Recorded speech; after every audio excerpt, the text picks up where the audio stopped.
Bonjour à tous, bienvenue dans ce dernier épisode des Folies Botaniques au Cimetière Parc. Bonjour Romaric.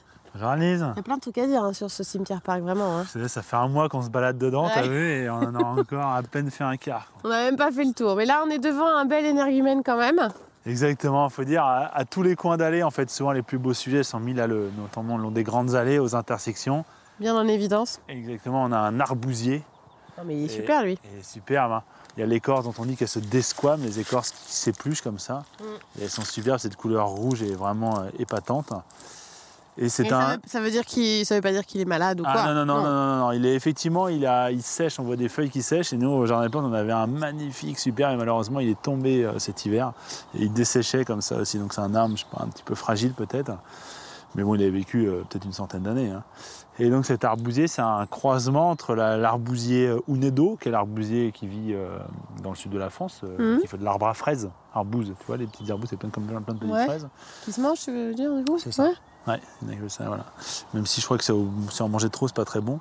Et l'arbousier Andracné. Et donc le croisement entre les deux, c'est X Andracnomines. X, ça veut dire que c'est un hybride. Papa et maman sont pas les mêmes. Hein, croisement, exactement. Comme la croix de Saint-André. Et voilà, il est réputé parce qu'il a cette écorce vraiment.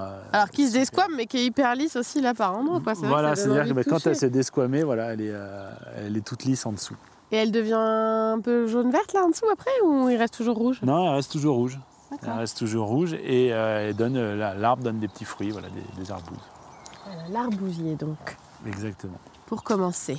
Et derrière, allez, on peut faire un plus grand. Allez, on enchaîne avec derrière. Il y en a qui appellent ça le cèdre du Japon. Ouais. C'est le conifère qui vit au Japon un peu dans les mêmes conditions que le cèdre, c'est-à-dire sur les montagnes, dans le bois, je pense qui doit être peu sensible aux maladies. Une fois installé, il rappelle aussi l'usage du bois de cèdre comme poutre. Et donc le vrai nom, c'est Cryptomeria japonica. Et voilà, il y en a un assez bel exemplaire ici. C'est vraiment un arbre commun des forêts japonaises.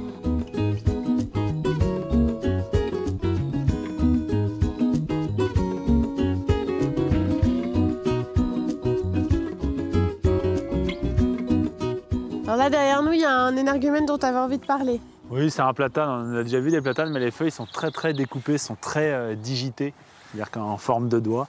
Et ça fait partie des curiosités qu'aimerait ramener un des anciens directeurs du service espace vert, qui était Paul Plantivaux, qui a sa tombe dans le jardin et qui a un petit jardin en lui-même, qui est entretenu par les jardiniers. Et il y en a une autre, alors le corps n'est pas là, il est ailleurs, mais il y a un autre lieu hommage avec un petit jardin. Jancel. Voilà. Roland Jancel. Roland Jancel, effectivement, le directeur du CEF qui nous a quittés il y a moins d'un an. Voilà. Ouais. Donc dans cet arboretum, c'est vraiment un peu la vie du service aussi.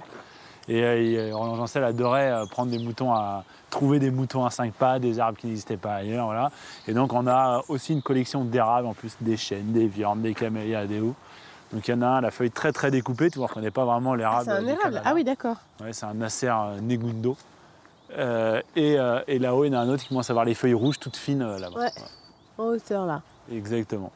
Et juste à côté, il y a des jolies fleurs. Exactement, à côté, il y a un arbre à fleurs qui a un nom assez marrant, c'est un arbre américain avec ses petites clochettes qui pendent. Et cet arbre à fleurs, il s'appelle Alésia. 52.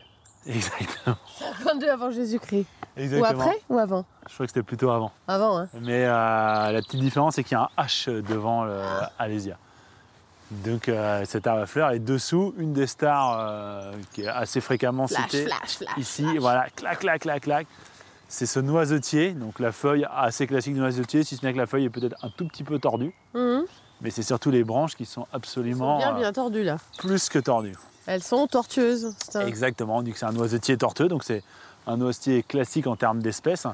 Par contre, effectivement, il a un port tortueux, donc on ne sait jamais trop d'où ça vient, si c'est viral, si c'est génétique. Voilà.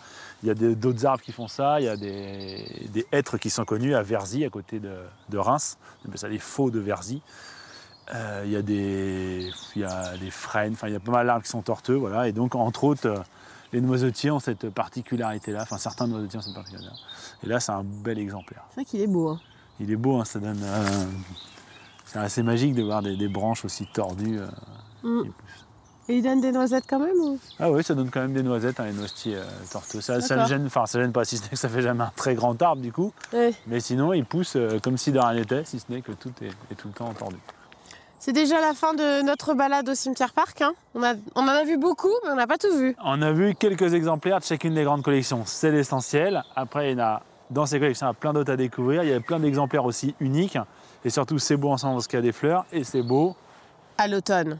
Parce qu'il y a les feuilles qui commencent à changer de couleur. Ouais, et là, c'est vraiment les 2 meilleurs moments pour découvrir ce lieu. Exactement, une belle journée ensoleillée de novembre. Alors là, vous êtes au paradis. Ouais, il n'y a même pas besoin d'aller au Canada, quoi. Exactement. Il suffit d'aller au cimetière-parc. Merci beaucoup, Romaric, et rendez-vous le mois prochain pour un nouveau parc, une nouvelle destination. Exactement. À bientôt. À bientôt.